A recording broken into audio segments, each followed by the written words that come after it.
afternoon. Welcome to our panel, Tough Truths for Tech Vendors. We're coming to the end of another long and varied busy week at Advertising Week Europe, so hopefully everyone can keep the energy levels up for another 40 minutes. We're nearly at the end of the week. My name is Martin Loat, and I'm the founder of a company called Propeller, which is the company that's put this panel together. For those of you that don't know, Propeller is a B2B comms agency, and we specialize in providing PR, content, events and social media for companies that are part of the advertising, marketing and technology world, the sort of people that come to this conference. And one of the things we get asked to do quite a bit is to help tech vending companies and tech platforms find and provide a story to take to market so they can communicate with the marketplace and their potential customers, in many cases often publishers. So we thought what we should actually do is find out what the publishers actually think about that and what stories they like to hear and what sales pitches work best for them. So, and there are a plethora, obviously, of ad tech opportunities. This is just one slide we found in our research of all the technology points and platforms and tags involved in just buying a spot on the Daily Mirror website. So with all this legion of choices, how do publishers choose and select who they actually do business with, being as they can't and won't want to do business with everybody? So who better to ask than the publishers themselves? In a minute, I'll ping some questions at them, but just to introduce, from the far end there, we have John Lewis, who's head of digital and partnerships at Channel 4. Next to John is Fiona McKinnon, who's the general manager of something called the Pangaea Alliance, which is an ad sales alliance of premium publishers, including Turner, The Guardian, Reuters, and The Week from Dennis Publishing. And next to Fiona, we have Guljeet Samra, who's in digital operations at Hearst magazines. I like the way that the word magazines is kept in the title there. I think it shows some commitment. And nearest to me, we have Danny Spears, who's Director of Programmatic at The Guardian. We're actually on The Guardian stage, and we've got representative from The Guardian here, but it's not actually sponsored by The Guardian, that's just coincidence. So what a week to be discussing advertising technology, data privacy, and who you partner with. And I'm obviously referring to the high-profile story this week of Facebook and Cambridge Analytica, which has made the front pages and the top of our news bulletins and surfaced to a lot of people what's actually happening with data and advertising and tech platforms. So I feel I really must get the ball rolling by starting off on that note. And Guljeet, if I could start with you, because when we were speaking before, you were talking about providers and platforms taking responsibility, and that was before the Facebook Cambridge Analytica story came up. So has that firmed up your view? Well, at Hearst, we believe that everyone should take responsibility for the tech and the platform that you bring on, ultimately. Hearst is a content publisher. We bring content to our users every day, and they trust our editorial voices. So if you think about that in the same terms as ad tech, you need to be sure that anyone we're bringing on is feeling as responsible towards data as we are. So, yeah, I mean, I still feel that everyone should have lots of responsibility. We are trusted, we are authentic in our voice. And so, yes, tech needs to complement that, really. Fiona, with the Pangaea Alliance, you've got an alliance of publishers. Must be some challenges keeping everybody together. Does the events of this week going to make more of your stakeholders inquire about who you're dealing with and whether you've checked them for every aspect of compliance? Well, we're fairly unique in that we can't just have one solution for one publisher, like most on the panel. We have to make sure that whatever we implement or whatever we think is best for our collective, we then have to execute times 6, times 8. So for us, it's about finding that common denominator where everyone can execute easily. But when you look specifically at understanding what data and technology can actually do, I feel like our sales team and our team in general almost need to have a degree to understand exactly what you're signing up to and exactly what the data does, because a salesperson can tell you, I'm just retargeting based on X piece of information, but now with Cambridge Analytica, you wonder how many layers beyond that do you have to interrogate to really understand how an individual data is being used and what the ramifications might be for your business. So it's a huge challenge, definitely. John, I know you've mentioned to me before that some of the tech providers and vendors that you deal with, there's sometimes a few issues about what they claim and then what they can deliver. Do you think the events of this week are going to make Channel 4 look at that with an even more discerning eye? Yeah, I think, well, you know, I think the Facebook story this week or last week was almost just like another story in the sort of long line of catalogue of misreporting or lack of trust or brand safety that you're seeing from the digital giants. I suppose, you know, we very much see Facebook and Google as competitors as much as ITV and Sky. And I think what's amazing to me still is that these businesses continue to trundle on. They continue to grow revenues year on year. I think YouTube's revenues are up about 15% last year, almost despite the brand safety stuff that got announced, I think, this time last year at Ad Week. So, because I think it's ultimately it's profitable and it's fashionable to spend on these platforms. And I think, you know, the more that we can surface some of these issues and these challenges and try and get in and explain to clients what's going on, the better. And yeah, it's just as I say, it's another sort of, I wouldn't say nail in the coffin, but another story that's coming out. It's the challenge, I think, for clients is to interrogate this more and understand what's going on in the spending habits to some extent of their agencies. I'd like to bring Danny in here from The Guardian, actually going back a year to a less big story, but nevertheless a trade story, was regarding a story that was in the press that it's a quote from one of the magazines. The Guardian has commenced legal proceedings against the Rubicon project for the recovery of non-disclosed buying fees in relation to Guardian inventory. The Guardian declined to give any more details, and I believe that's still an ongoing case. And I wouldn't expect you to comment specifically on a legal case, but more generally, what does that incident, from your point of view at The Guardian, what issues does that bring up about a relationship between big publishers and the tech platforms that they're partnering with? Yes, so you're right. I'm going to be very careful in how I answer this question. I mean, what I won't speak about specifically is that lawsuit, which is live, as you say. But what I will absolutely talk about is, I suppose, that bigger picture. I think what we've recognised is the fact. I mean, this kind of, you're stating the bleeding obvious to some extent, but our strategy has to be at the very centre of our approach to how we engage with ad tech, as much as it is around how we organise our sales team and how we invest in our people. And I think that's where we've come a long way, having recognised some of the really tangible risks. And that's where we've come a long way in terms of addressing those, in terms of the processes, the governance necessary to understand which vendors can correlate with our needs as a business, which stand to give us the most value, and which really flips that conversation on its head. We're not now being hunted. Well, we still get incoming inquiries, but it's less about us making money for someone else. This is about us, and we've taken back control of, I suppose, their relationship with tech vendors. How have you actually done that? Is that a mindset, or is that literally a changing contracts and terms? The mindset comes first, but what we've gone and done is instill or put into place very, very rigorous appraisals of partners, which covers, I suppose, policy items like auction dynamics, how fees are taken, that assert our ownership of ad data, right. And through to capability issues. We've got a very heavy interest in particular around ad quality and controls. And within that, I think what you realise when you go to that length, how ad tech contracts are structured in such a way that they really don't look after your interests. You've got vendors that want to pass sequential liability to you. You've got vendors who are kind of creating grey space around things like exchange rates and decimal points. You have to be really, really careful with this stuff, and you need to be on the front foot.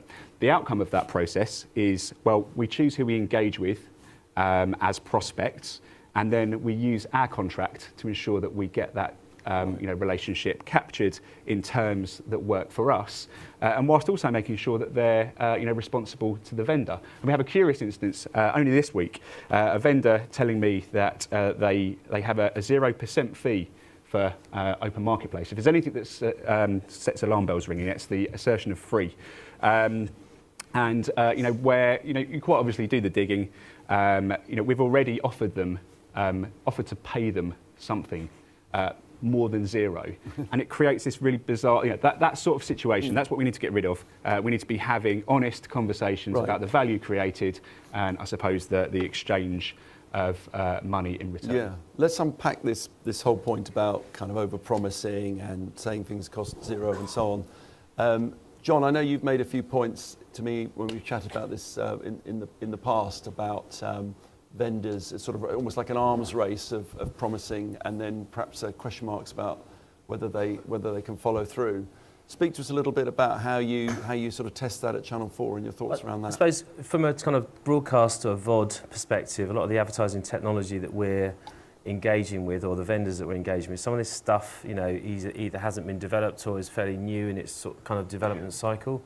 So I suppose, in my experience, I've been at Channel 4 now about 4 or 5 years. One of the challenges that I have is around vendors coming in and saying they can do things that are they have the technical capability, and then when you actually work with them, you find out that technical capability is maybe half baked, or is kind of there, but not all there.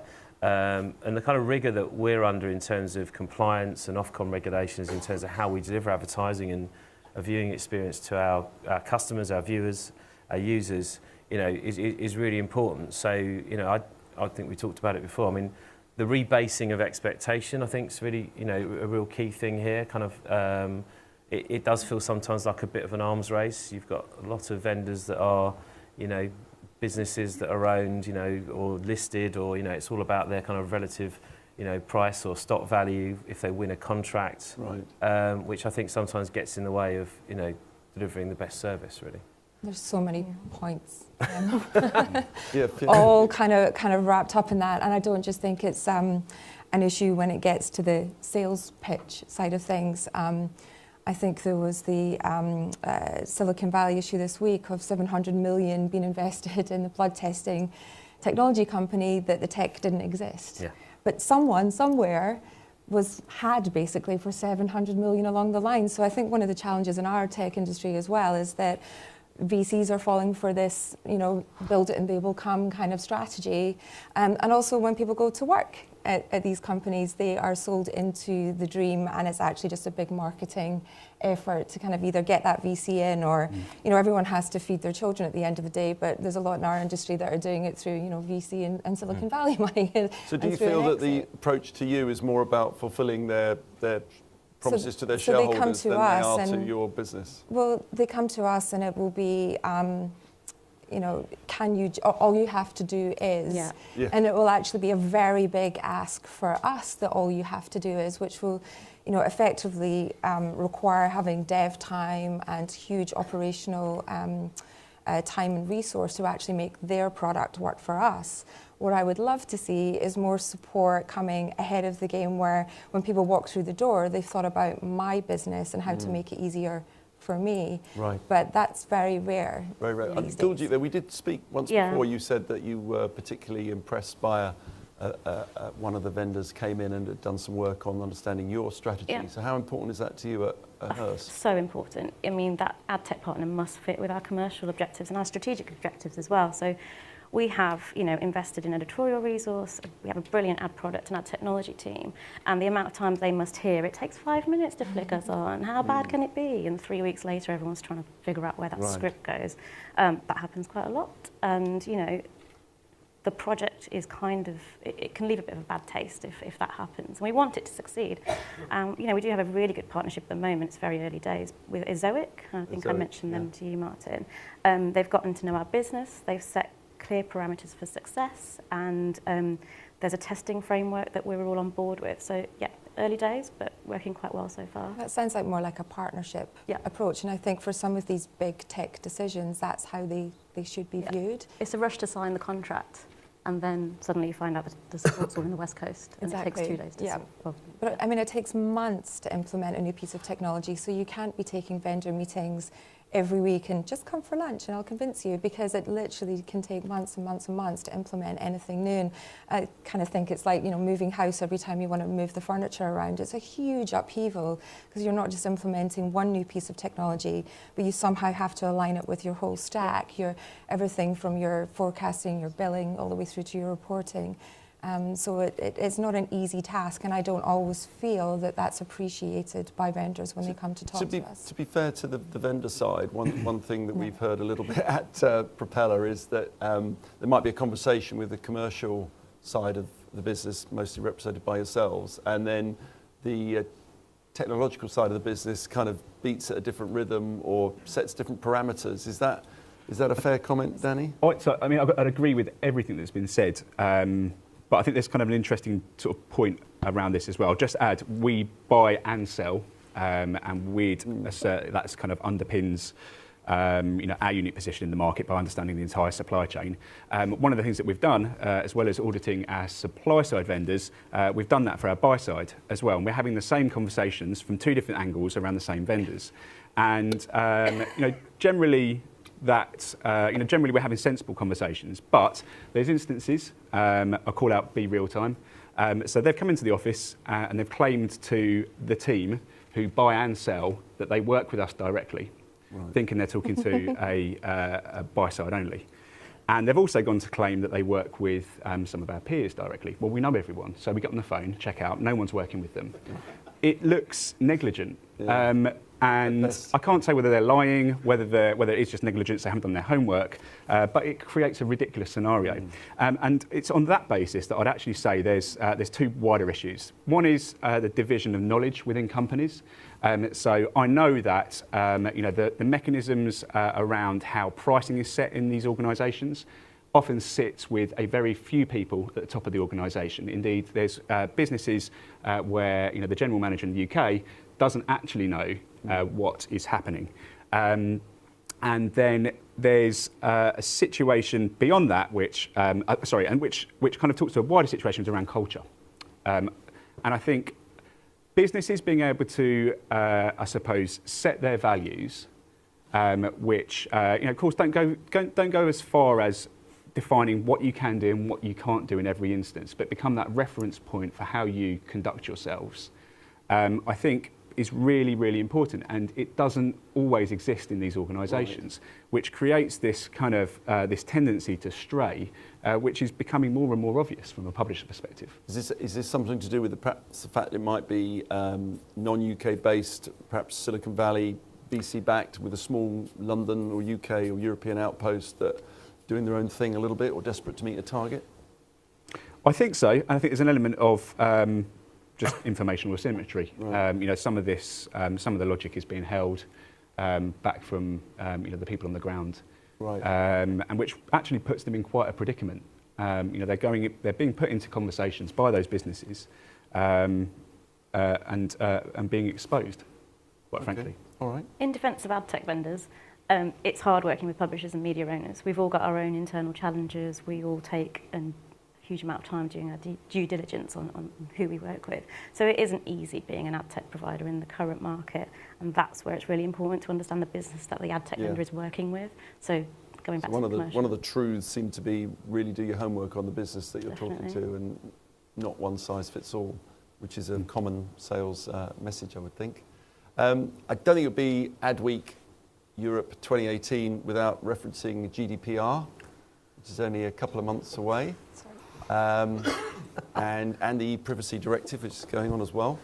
So I was in one session today, actually, where some agencies were discussing similar comments with OpenX.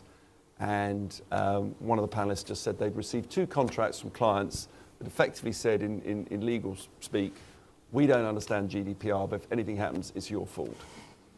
And they had to kind of either sign them or send them back. So starting with John and going along the line, does GDPR put a different lens on your relationship with your partners? Do you expect them to be compliant, or is it on you and your compliance office, your Ofcom regulator, of course? Where do you start, really? GDPR, e-privacy.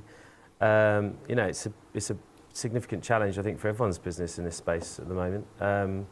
It's our duty of care to be GDPR compliant as a business. So it's our duty to ensure that the people, the vendors that we're working with and partnering with, are equally compliant. Right. We're in a slightly different place, maybe to some publishers, in the context of we have, we have access to first-party data. We've got a direct relationship with our users and viewers. So that puts us in a slightly different place in terms of how we operate and how we trade commercially, because we're trading off the back of the data that is something that we own and that we manage. We're not accessing third-party data and using that as a saleable product. Okay. But yeah, it's really complex. I mean, God, we've got an army of people at Channel 4 at the moment working through all the different layers of GDPR compliance, from just engaging with our viewers and users, from a kind of like email marketing perspective, to how we're selling 16 to 34 adult audiences across our on-demand platform. But specifically, though, for vendors, is there an opportunity there that if you're looking at or renegotiating contracts and terms, other suppliers might be able to come in with a better offer, or is that not relevant? Yeah, I think the compliance, the rigor around compliance is key. I mean, from my perspective and the Channel 4's business perspective, it's not about commercial gain.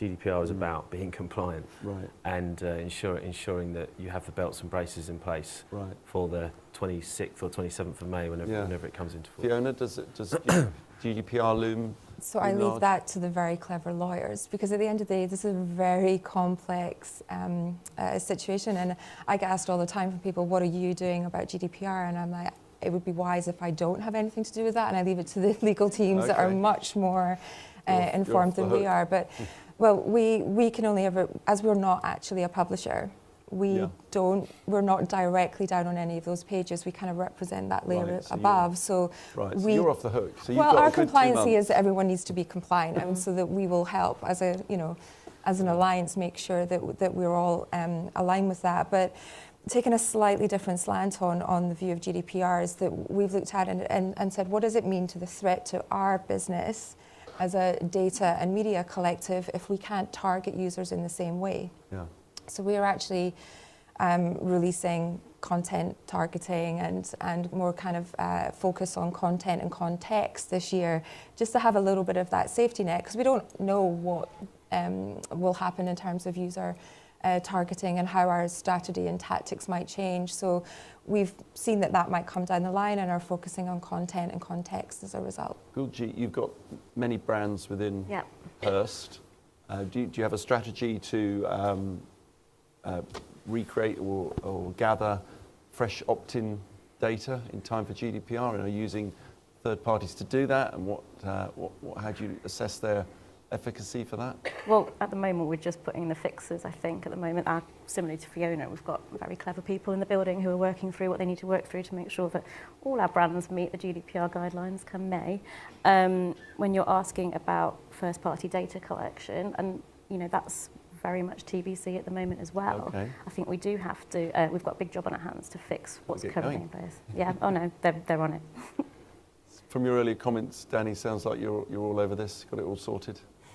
I'm a little bit wary of this topic, bit of a banana skin. I mean, what I would say is, I think when you're getting into compliance, and because of the level of expectation, rightly, and the level of risk associated with a breach, you have to be really sure about who you're working with.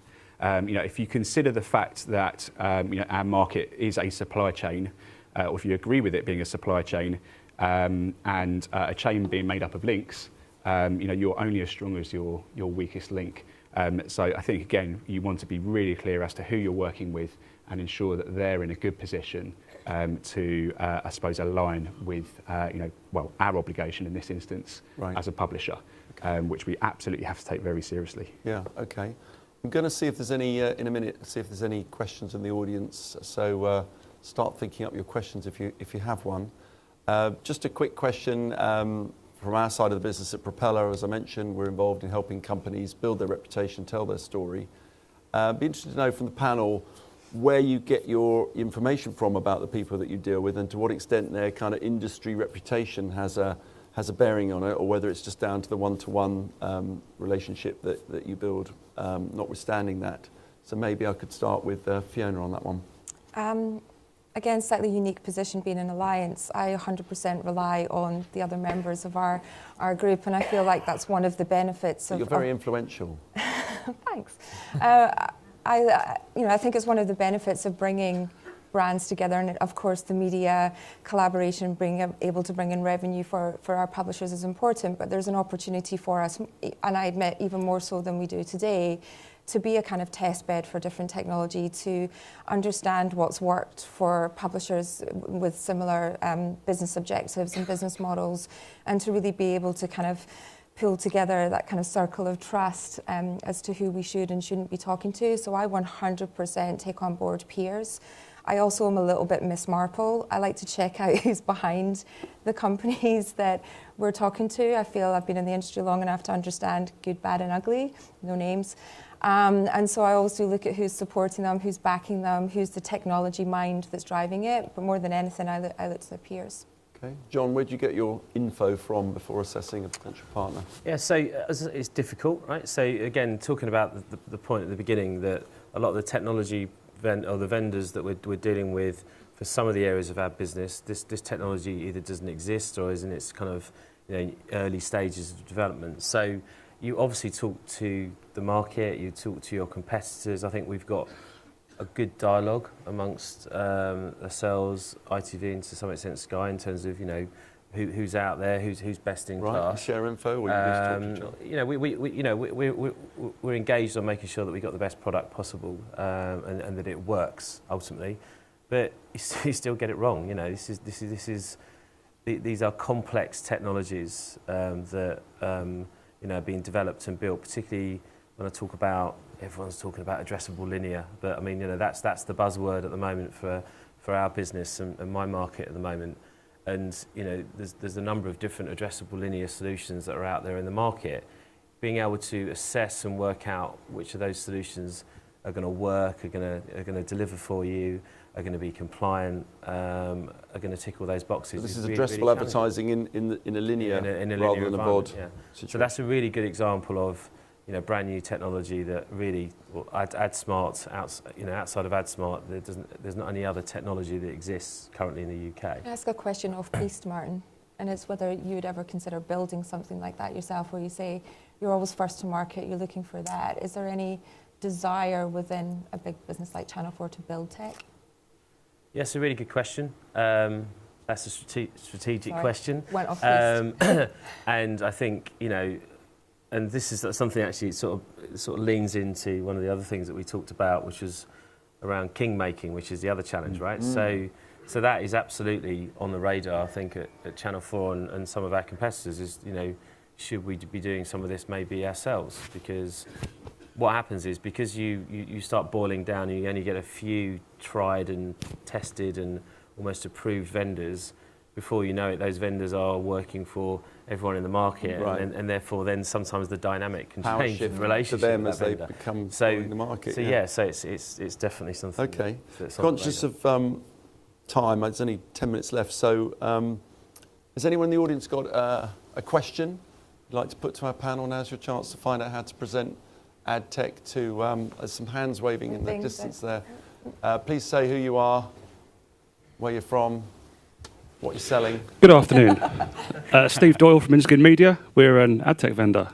So my question is, with the adoption of ads.txt, I was just interested to see if anybody on the panel had yet had any visibility on ads.cert, which is the progression of that, and what that looked like for you as a progression of that vendor list, and whether that's something that's going to be a big resource drain for you or something that you're keen to adopt, because we're really keen on it. So I'm just interested in how you might be looking at that. Did you get that one, Danny? I did, yeah, Yeah. and I was just keeping my cards close to my chest. So we're aware of ads.cert, but we haven't invested a huge amount of effort into it at this stage. Can you just explain it's taking over from .txt or it's an alternative? I mean, Let's get this guy to explain it. Yeah, because I'm So, just okay, about yeah. aware of a Feel free. alternative. So ads.txt is a long list of vendors that are accredited to sell inventory on your website. So you can go and look at that file and see who's accredited. So in the example you gave before, someone said, we sell with you. You'd say, oh, actually, that's not actually on the list. Ads.cert is the next progression of that, where you have a certification within that file, which will give you all sorts of information about who that vendor is, where they work, their address, company number, all that sort of stuff. So it gives a publisher an additional level of security on exactly what the vendor who's selling that inventory does and represents, and VAT numbers, everything. So it's just that next progression of security in terms of third-party vendors. Anyone on the panel want to specifically? I think, we're hugely supportive of all of this stuff. We feel very positive about ads.text. I mean, I've said it before, we regard ads.text as an interesting mechanism to support the validation of programmatic. However, we should also recognise that we're talking about a fix for something that stems from a much wider challenge, which is around business models and incentives. It is, it's been profitable to resell inventory, to procure inventory from non-direct sources. Right. This creates risk. And this is why ads.text is necessary. So I think there's a really positive story in ads.text, but I think we have to be mindful of the surrounding narrative as we go forward, and there'll be more of these challenges. Anyone else on the panel got a specific view on that one?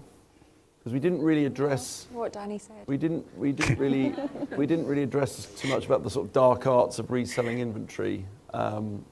And I saw a presentation by the FT's John Slade, I think, at the ISBAR conference, where they'd effectively done this experiment and found, I think the coding that the gentleman was referring to was referenced. They basically found people claiming to be selling their inventory when they weren't. So your publishers, premium publishers, do you have do you find that's a problem, that people are selling your inventory or making claims that they shouldn't be? Hasn't come up so far. No, it's interesting. I spent a few days at a DigiDay conference, and we were tasked with looking at ad fraud, and there was publishers from all over Europe there, and not one of us thought that ad fraud was a problem when it came to the individual site.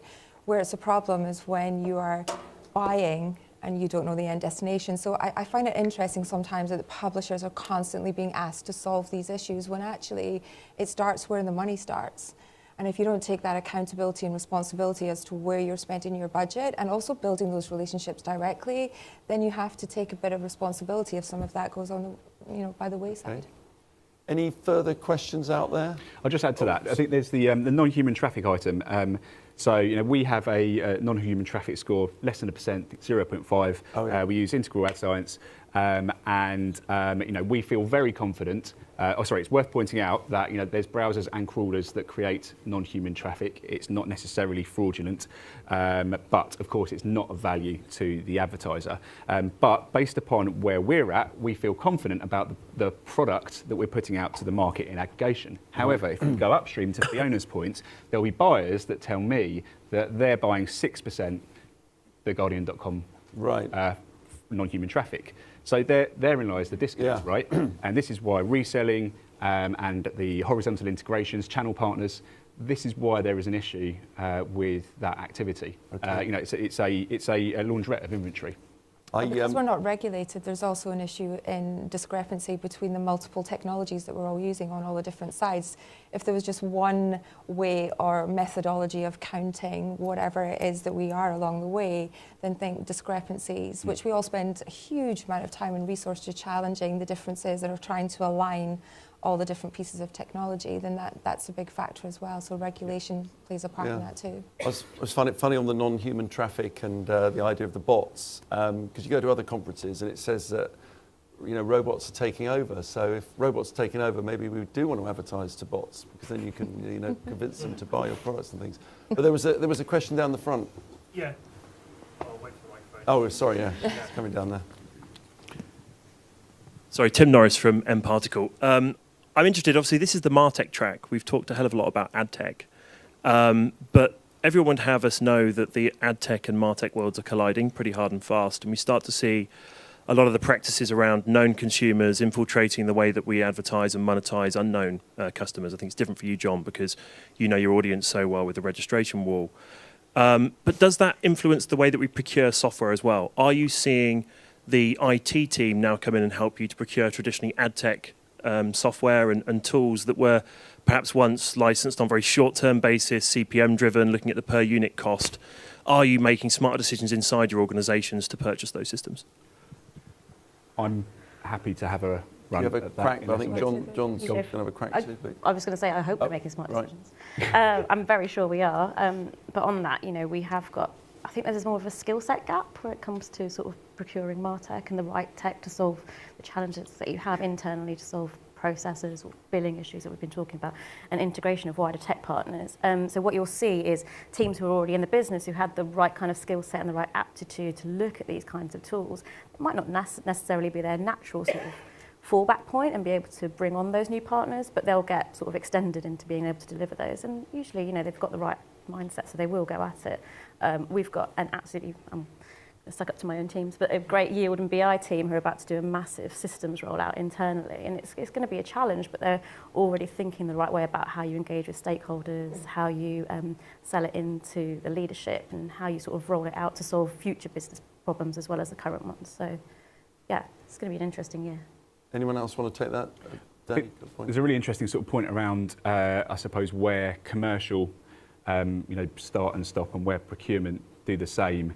Historically, the Guardian, it's been commercial who have got under the skin of things that have, deconstructed systems to understand how they work, and that creates quite an interesting relationship with the IT team, who are, less familiar than with RTB protocol, amongst other things. But I think there's a question that comes that arrives around procurement specifically when the view of publisher businesses. What's become apparent is that the cost of procuring technology on a revenue share basis is obscenely expensive, and actually it often exists as a hidden cost. And that is what we're now doing a much better job of articulating to our organisation and our IT people, to understand how these different commercial models work and why that needs to be, amongst their very first considerations. Okay, I think we're coming towards the end of the session. Just a very quick final question from me. We dealt with some tough truths for our tech vendors. Just in one sentence from each of you, what's your sort of golden tip if you get a tap on the shoulder as you're walking out of here today from one of our tech vendor clients or friends? What sort of things should they say to float your boat and guarantee that next meeting? John? Well, I know what they should do. They should under-promise and over-deliver, and I think that's the thing that's not happening enough. I'm sorry, it's doing probably that's what everyone's going to say. But that would be my sort of main theme is vendors coming to you with realistic ambitions and deliverables. Fiona? Well, I'll use a pun on my Pangaea Alliance, but collaboration. Be willing to help work with me to better drive my business, and by default I should then be able to do the same for you. So come in with a clear understanding of what my requirements are, and then be prepared to collaborate and execute on that. Guljeet, please. I think one thing we'd love to hear is we have locally based support for you. Locally based support. Yeah, definitely. Right, yeah, good point. Danny? We just want brilliant basics. We don't need any more magic algorithms or UIs even. Just access to our data and sensible conversations around business terms.